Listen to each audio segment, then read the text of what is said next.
សង្សកុំកាន់ MD Trader បាទហើយថ្ងៃនេះផងដែរខ្ញុំក៏មានឱកាសនៅក្នុងការបង្ហាញជូនអំពី technical នៅក្នុងការ trade ធ្វើយ៉ាងម៉េចដើម្បីឲ្យទទួលបាន profit បាទហើយខ្ញុំប្រើ moving average 1នាទីទេហើយនេះ stochastic oscillator បាទខ្សែបន្ទាត់14 3 FMA 3 100ហើយសម្រាប់ time frame គឺ1នាទីតែហើយការចូលរបស់ខ្ញុំគឺតែ$5ទេបាទហើយនេះកុំឲ្យខាតពេលវេលាយើងចាប់ផ្ដើមចូលទៅលេខតែម្ដងបាទ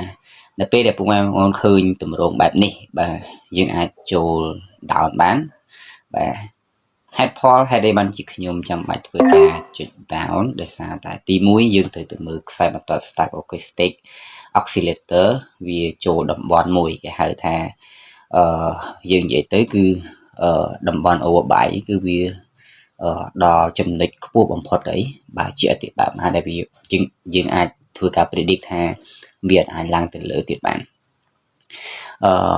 stochastic នេះជាខ្សែបន្ទាត់មួយដែលចង់បង្ហាញអំពីភាពដែលខ្ពស់បំផុតនិងក្រោមឬក៏បាត់បំផុត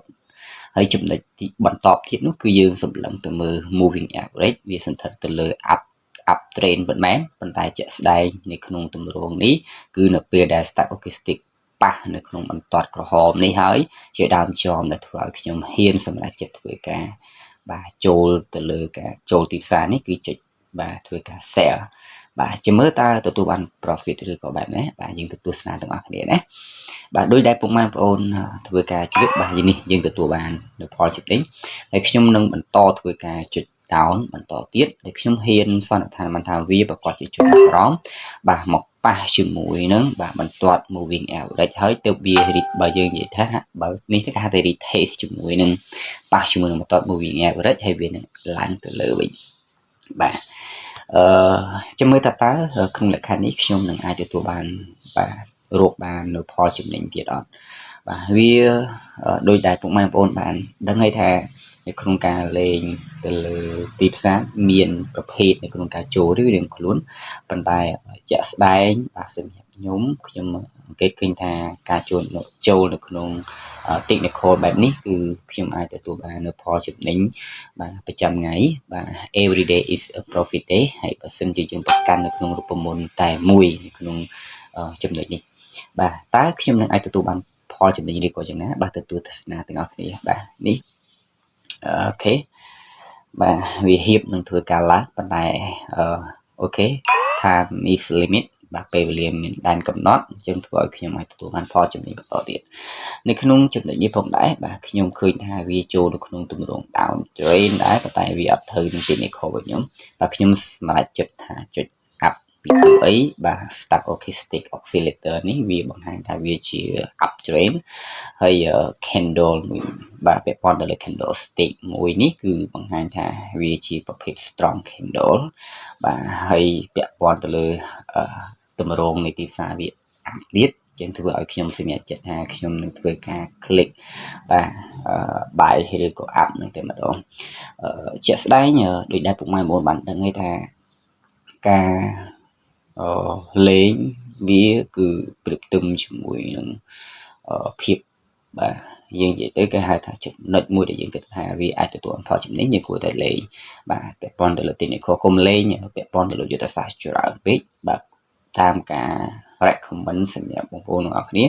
គួរណាតែយក technical ណាមួយហើយយើងអនុវត្តវាដដែល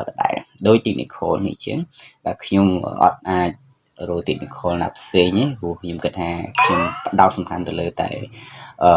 technical យុទ្ធសាស្ត្រតែមួយបាទនៅក្នុងទម្រង់ទីផ្សារ3វីដេអូបន្ទាប់ខ្ញុំនឹងបង្ហាញថាតើទម្រង់ទីផ្សារទាំង3នោះមានលក្ខណៈប្រភេទណាខ្លះបាទនៅក្នុងនេះខ្ញុំហ៊ាននិយាយថាវាអាចនឹងឡើងអាប់ដោយសារតែវាប៉ះជាមួយនឹង number 1 resistance តែជាមើលថាខ្ញុំអាចទទួលបានផលចំណេញឬក៏យ៉ាងណាបាទតាមបានទាំងអស់គ្នាបាទអូខេបាទខ្ញុំគិតថាវាអាប់ណាបាទពីព្រោះវា retest ពីអីបាទអូខេនៅក្នុងលក្ខខណ្ឌនេះខ្ញុំធ្វើការសម្រេចចិត្ត click up ឬក៏ហៅថា buy តែយ៉ាងណាចាំមើលទទួលបានផលចំណេញឬយ៉ាងណាចាំមើលទាំងអស់គ្នាណាតែគាត់ថាលក្ខខណ្ឌ នៅក្នុងការចូលទីផ្សារដូចខ្ញុំបាននិយាយចឹងទោះបីជាខាតឬក៏ចំណេញយ៉ាងណាក៏វាមិនមែនជាការប៉ះពាល់អារម្មណ៍របស់យើងទេព្រោះអីយើងបានកំណត់ទៅលើផលខាតនិងផលចំណេញយ៉ាងច្បាស់បាទនៅក្នុងការលេងទីផ្សារតែយើងខាតប្រមាណនៅក្នុងមួយថ្ងៃហើយយើងអាចទទួលផលចំណេញប្រមាណនៅក្នុងការចូលលេងទីផ្សារនេះខ្ញុំលេងធ្វើ7ធ្វើ8អី9អីហ្នឹងអស់ហើយបាទហើយយើងទូទាត់ទៅពេលដែលចប់លេងត្រឹម7ឬ8ឬ9តាមការ set របស់ផែនការរបស់យើងទទួលបានចំណេញប៉ុណ្ណាយើងឈ្នះប្រមាណយើងនេះបានយើងទូទាត់ទៅខាតបានចំណេញបានណាចាស់ស្ដាយអូខេនេះវាបែរជា down បាទតែខ្ញុំគិតថាវា up តែប្រហែលជាយឺតបាទខ្ញុំចូលលឿនពេកមើលទៅបាទខ្ញុំចូលលឿនពេកអូខេតែមិនជាបញ្ហាទេខ្ញុំខាតមួយឯងបាទអូខេតែខ្ញុំគិតថាវានៅតែបន្តធ្វើការឡើងបន្តទៀតអញ្ចឹងសញ្ញានេះខ្ញុំធ្វើការ click ទៅលើ app ឬក៏ file បន្តទៀតពីព្រោះវា retach ជាមួយនឹង body stand ដូចខ្ញុំបាននេះចឹងបាទបានជំរាបជូនយើងថាយើងត្រូវស្គាល់ថាតំបន់ណាជាតំបន់ stand តំបន់ណាជាតំបន់ support នៅពេលណាដែលវាប្រែពី stand ទៅជាតំបន់ support វាមានច្រើន technical ប៉ុន្តែក្នុងលក្ខខណ្ឌនេះខ្ញុំក៏មានសភៅដែល compile ឡើងដោយខ្លួនខ្ញុំផ្ទាល់បាទទៅសេឡើងប៉ុន្តែបើសិនជាពុកម៉ែបងប្អូនបាទចង់ធ្វើការជាវទៅលើសភៅtechnical នៅក្នុងការចូលទីផ្សារមានតាំងពីដើមរហូតដល់របៀបនៅក្នុងការចូលទីផ្សារបាទអាចធ្វើការឆាតក៏ដូចជាតាម Telegram ខ្ញុំផ្ទាល់បាទទៅតាមនេះចាប់ខ្ញុំនឹងបង្ហាញជូនណានៅខាងក្រោមនៃ channel ក៏ដូចជាតាម account page Facebook របស់ខ្ញុំក៏ដូចជាតាម TikTok ផងដែរបាទឥឡូវយើងមកមើលតើខ្ញុំអាចទទួលបានផលចំណេញឬក៏យ៉ាងណាអូខេបាទនេះគឺខ្ញុំទទួលបានផលចំណេញបាទអរគុណច្រើនបាទជួបគ្នានៅវីដេអូក្រោយៗទៀតដែលខ្ញុំបង្ហាញជូនតែប៉ុណ្ណេះទេបាទហើយសម្រាប់ថ្ងៃបន្តទៀតបាទខ្ញុំនឹងឧស្សាហ៍និងព្យាយាមធ្វើការផុសបាទដើម្បីជាមេរៀនជាមូលដ្ឋានសម្រាប់បងប្អូនដែលមានចំណង់ចំណូលចិត្តនៅក្នុងការរៀនទៅលើការលេងទីផ្សារបែបនេះបាទអរគុណច្រើនជួបគ្នានៅវីដេអូក្រោយ